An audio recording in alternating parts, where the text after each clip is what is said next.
You are all extensions of source energy. There is not one of you that does not have access to infinite intelligence. You all have the ability to translate non-physical information. You all have something even better than what you are witnessing in Esther's ability to decipher energy and turn it into words. You have solar plexuses that give you emotional responses. Sometimes people say, oh, Esther, you are so lucky because you can have a chat with Abraham anytime you want about anything. And we say, they can, and it is interesting how infrequently they actually have a chat with us because they are really enjoying the utilization of their own guidance system.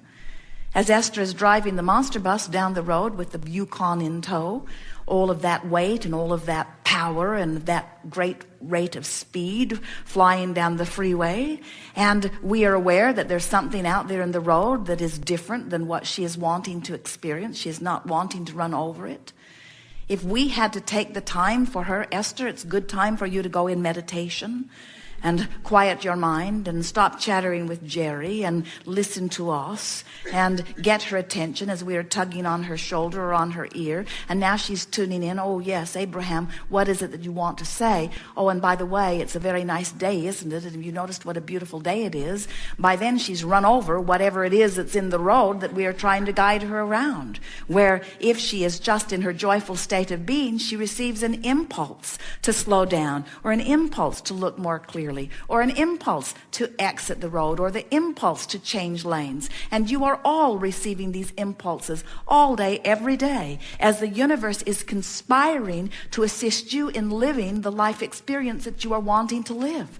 There is not something that is going on for which you have to overcome or compensate. In other words, you are not unworthy and now needing to work your way out of this unworthiness. You are the most worthy of the beings who have existed anytime, anywhere. And well-being is the legacy that is promised to you. And the entire universe is conspiring to work things out for you. And they are working out for you, and they are showing up in your life to the degree in which you will allow them to flow. In other words, life is being as good to you as you are letting it be. And it wants to be insanely good to you. In other words, if you could get a glimpse of what's going on in your vibrational escrow and the fortunes that have been amassed there, and the ideas and the relationships and the clarity of life that is there for you. And so that's why we call this gathering the art of allowing.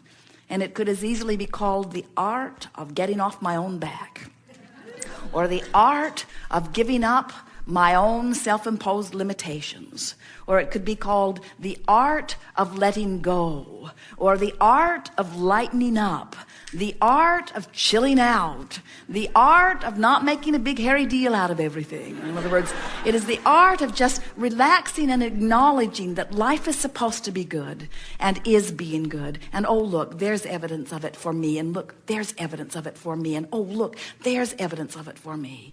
You are in competition for no resources whatsoever. You are as worthy as it gets.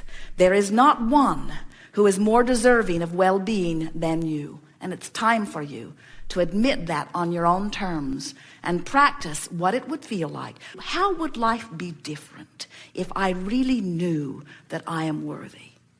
How would life be different if I really knew that everything was supposed to go my way? Let those questions sort of move around in your mind a little bit, and let life be for you what you have carved it out to be. You are magnificent creators, and it has been our honor to interact with you. You are the leading edge of that which we are, and there is so much appreciation here for that which you are about. There is great love here for you, and for now, we are complete.